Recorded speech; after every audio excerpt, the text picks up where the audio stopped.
So imagine you've just bought this like massively complicated, incredibly expensive piece of machinery.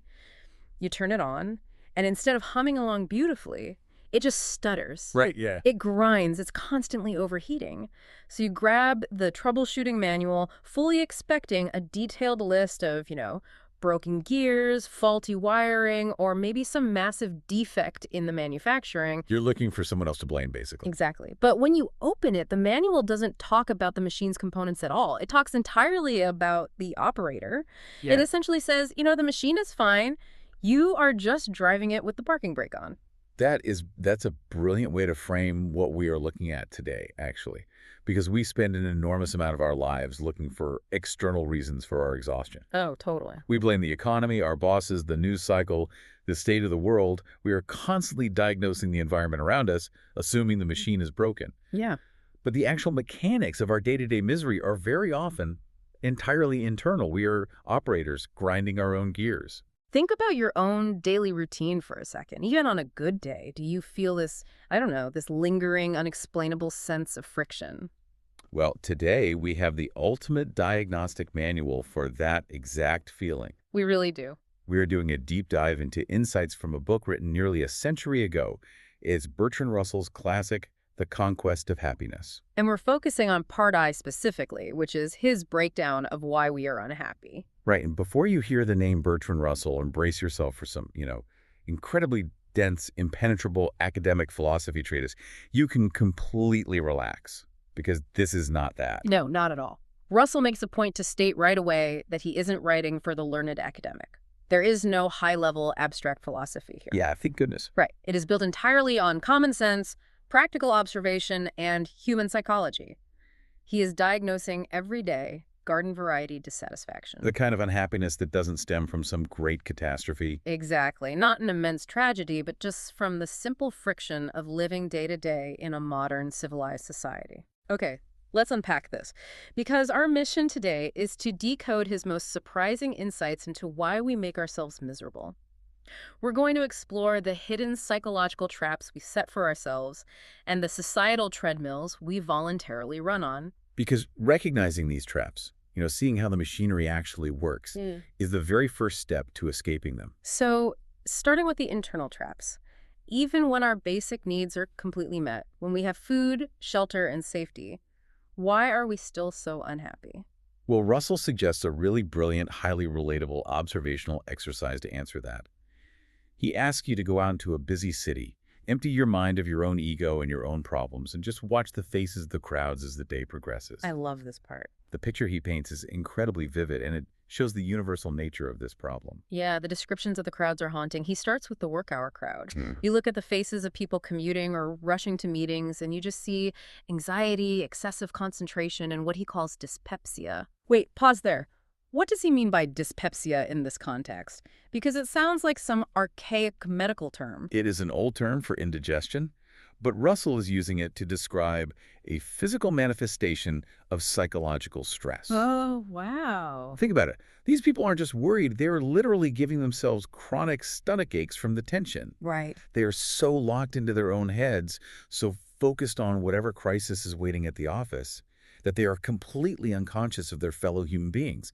They are physically digesting their own anxiety. Which is a perfect segue to the weekend crowd. These people are supposedly engaged in the pursuit of pleasure, like they are off the clock. Supposedly. Right, but Russell describes them driving on a main road, all moving at a uniform pace, the pace of the slowest car in the procession. They can't look at the scenery because they'll crash, and their faces are stamped with this unutterable boredom. And the escalation continues into the evening crowd, which might be the darkest observation of all.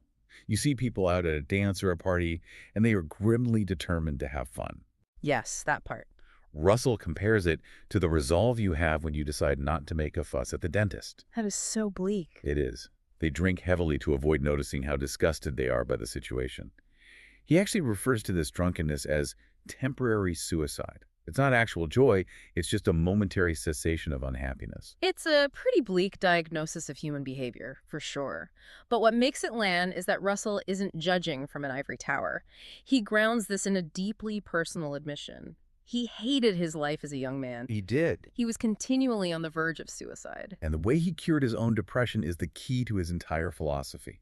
He didn't cure it by focusing inward or by endlessly analyzing his despair. He says his desire to die was only stopped by his intense desire to know more mathematics. Wait, really? Which sounds completely absurd on the surface. Math saved his life. It does sound strange, I know, but look at the psychological mechanism at play there. Mathematics is purely objective. It has nothing to do with Bertrand Russell's feelings, his ego, or his past. By desperately wanting to understand a concept that existed outside of himself, he forced his brain to stop obsessing over his own misery. He argues that the root cause of pervasive, everyday misery is an excessive preoccupation with oneself. The cure for that listlessness isn't to think harder about your feelings, it's to decrease your self-absorption and turn your attention outward. Okay, that shifts us from the cure directly into the traps. If the goal is to look outward, we need to understand the unconscious ways we lock ourselves inside our own heads. Right. Russell points out a few specific personalities that are completely consumed by self-absorption. Let's start with the person trapped by their own guilt. The text refers to this as the sinner, though he clarifies he doesn't mean someone out committing literal crimes. No, he is talking about a person who is perpetually absorbed in their own self-disapproval. It's a state of constant internal conflict. And the psychology here is fascinating, right? Absolutely. This guilt almost always stems from early childhood moral codes, what Russell calls maternal teachings. Think about how a child's brain absorbs rules. Black and white. Exactly. A child doesn't understand nuance. They are taught that swearing is wicked, drinking is wicked, maybe even basic business shrewdness is wicked. And even when that child grows up and realizes those absolute rules don't fit the real adult world, the subconscious programming is still running. Precisely the issue. They might engage in all those normal adult behaviors, but their enjoyment is completely poisoned. Right, the guilt ruins it. Every time they act out of alignment with that childhood blueprint, they subconsciously punish themselves. They're chasing this unattainable, idealized version of themselves. So the sinner is ultimately trapped by the past, constantly reviewing their actions and feeling a profound sense of degradation. So if the sinner is trapped by the past, the next personality is trapped by the present. Russell calls this the narcissist. And this isn't self-disapproval, it's the exact opposite. It's the desire to constantly admire oneself and, more importantly, to be admired by everyone else. Right. When I was reading this, I immediately pictured the modern Instagram influencer, the person who travels to the most breathtaking, majestic mountain range on Earth, and instead of actually looking at the mountains, they turn their back to them to take a selfie. The influencer is a great visual, yeah. But Russell is pointing at a tragedy much deeper than just taking photos. The tragedy is that the narcissist literally cannot experience the joy of the landscape itself. Oh. To them, the mountain doesn't exist as a marvel of nature. It only exists as a mirror. It is merely a backdrop for their own image. When vanity is carried to this height, there is no genuine interest in any external activity for its own sake. Yeah, the text gives the example of someone becoming an art student just to be praised as a great painter. They don't actually care about the technique of mixing colors or studying light. They only care about the applause. And because they have no real interest in the material, the work is hollow, they inevitably fail, and they end up deeply disappointed. And that disappointment leads us to the darkest escalation of self-absorption. While the narcissist just wants you to look at them, there's someone who doesn't just want to be seen. They want to be feared. Megalomaniac. Right, the person who seeks absolute power. Russell uses Napoleon as the prime example here. But why does someone make that jump? Like, why go from wanting applause to wanting to conquer a continent? Well, what's fascinating here is that Russell attributes it to excessive humiliation. Napoleon suffered deeply at school from a sense of inferiority. He was a poor scholarship boy, surrounded by rich aristocratic schoolfellows who looked down on him. So he decides to conquer Europe, to basically force the rich kids to bow down to him. That's the pop psychology version, yes. But the underlying mechanism is what matters for our happiness. When power is your ultimate goal, you aren't actually experiencing life. Because it's all a game. Right. You are executing a rigid, endlessly expanding performance to compensate for an old wound. You view the entire world and every person in it as nothing but raw material for the magnificence of your own ego. Wow. And since no human being can be truly omnipotent, a life dominated by the love of power guarantees that you will eventually hit an obstacle you can't overcome. It's a fast track to psychological disaster. Okay, I have to stop you there and push back on this whole premise a little bit. It's really easy to sit in a comfortable armchair and say, stop being self-absorbed, look outward, don't be sad. But let's be real. Okay. Look at the world today. Look at the economy, the political division, the constant stream of global crises. Russell talks about writers of his time who felt they lived in a godless universe where science had destroyed all meaning. He does, yeah. Aren't those intellectuals kind of right? Like, isn't a heavy dose of cynicism just basic realism at this point? It certainly feels that way, doesn't it? Yeah. When the world is chaotic, cynicism feels like a protective shield. Russell calls this Byronic unhappiness. Byronic unhappiness. Yeah, it's the belief that being miserable is the only rational, sophisticated attitude for an enlightened person. These people are genuinely unhappy, but they are incredibly proud of their despair. Oh, I know people like that. We all do. Yeah. They look down on happy people as foolish. But Russell points out a massive flaw in their logic, and it comes down to causality. What do you mean by causality? Like the chicken and the egg? It's the difference between the cause and the effect, yeah. These intellectuals claim they are unhappy because the universe is meaningless.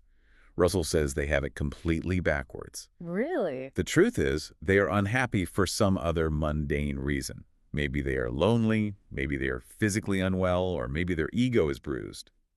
And because they are fundamentally unhappy, they look out at the world and only fixate on the negative aspects to justify their mood.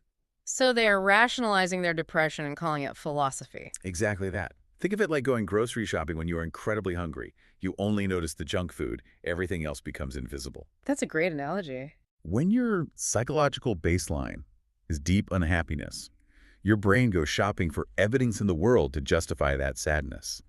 You suffer from intense confirmation bias. Right. You ignore human kindness, beauty, and progress, and you fixate solely on the tragedy. That makes a lot of sense. The text brings up the Book of Ecclesiastes to prove this isn't a new phenomenon. People have been claiming the world is ending for thousands of years. The ancient text says, all the rivers run into the sea, yet the sea is not full. Yes, the classic example. The implication is that because the cycle is endless and the sea is never satisfied, the river flowing is completely futile. And Russell completely dismantles that metaphor. Yeah. He points out that just because a river flows into the sea, that doesn't make the river itself pointless. Yeah. The habit of looking only to the ultimate picture for meaning is a trap. Life is not a melodrama that requires a neat, final, happy ending to be valuable. The value is in the experiencing of the parts. Right, if you eat a fantastic meal today, the joy of that meal isn't rendered meaningless just because you're going to be hungry again tomorrow.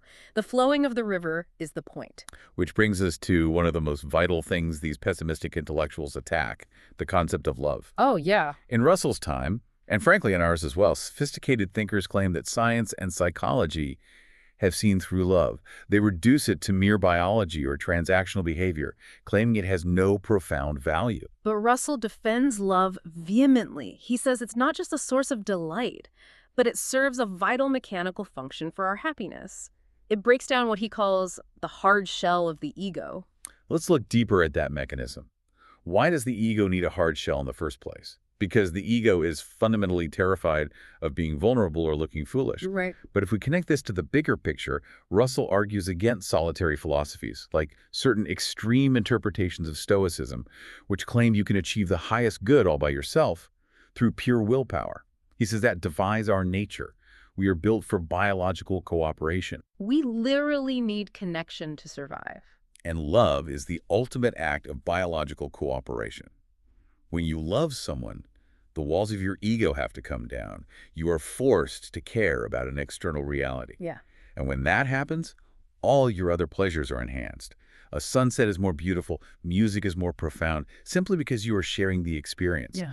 If you try to build a life entirely independent of others to protect yourself, you are fighting your own biology.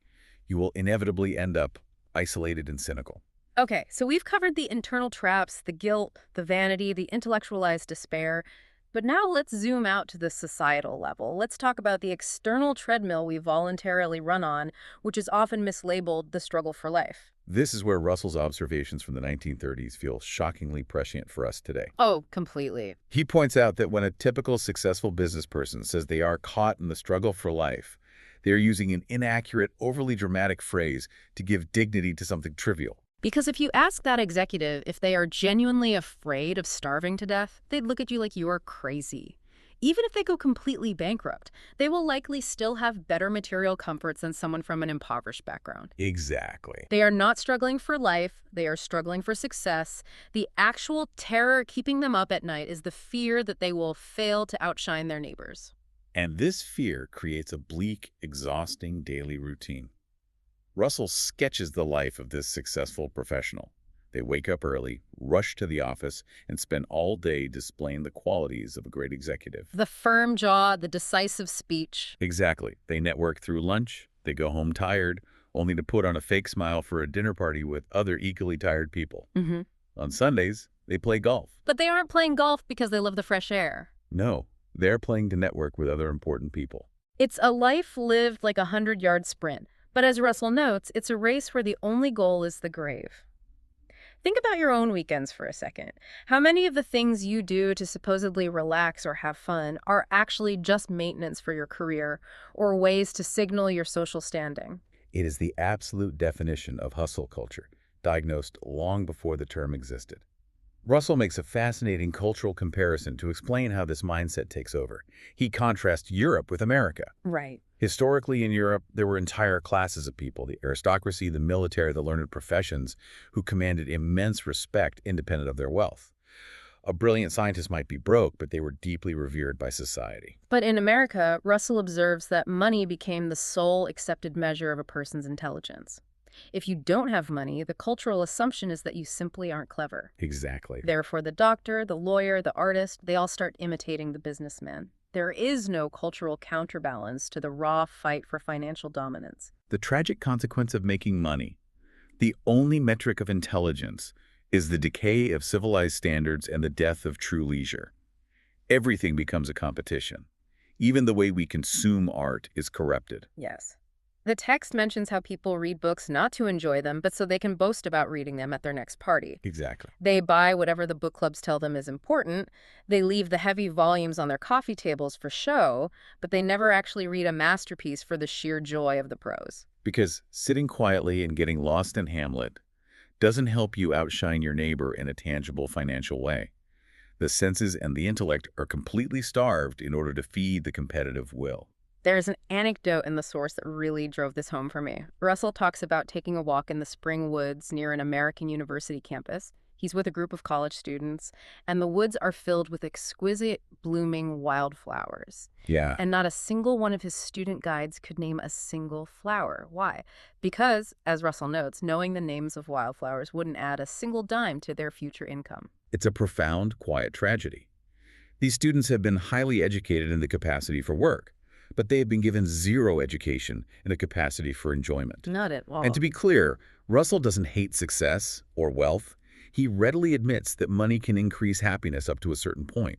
What he warns against is making competitive success the main ingredient of your happiness. Right. Yet all the other vital ingredients, nature, art, genuine love, quiet leisure, have been sacrificed to obtain it. The success is vastly overpriced. We are breeding what he calls modern dinosaurs, these massive, heavily armored creatures thrashing around the corporate landscape. They possess immense power, but they are completely incapable of just sitting quietly and enjoying a sunset. The inevitable result of that imbalance is nervous exhaustion and a deep, inescapable boredom. The competitive habit of mind acts like a virus. It easily invades regions of your life to which it simply does not belong. So, what does this all mean for us today? Let's pull the threads of this diagnostic manual together. If you want to stop driving your life with the parking brake on, 3 core takeaways emerge. First, you have to find a way to step out of the prison of your own ego. Yes. Whether you are drowning in subconscious guilt like the sinner, obsessed with your own reflection like the narcissist, or desperately seeking power to cover an old wound like the megalomaniac, the cure is always external. You have to find genuine interests outside yourself. Second, reject the myth that cynicism makes you smarter than everyone else. Do not fall for Byronic unhappiness. The world has always had severe problems, but using those problems as an excuse to numb yourself to love, human connection, and simple pleasures doesn't make you a profound philosopher. Right. It just means your confirmation bias is working overtime to keep you miserable. And third, recognize the struggle for life for what it actually is. Their relentless rat race to constantly outshine your neighbors for financial dominance is an optional game. You do not have to sacrifice your capacity for joy, your appreciation of wildflowers, or your deep, vulnerable connections just to look successful. This raises a very important question, especially for how we live right now.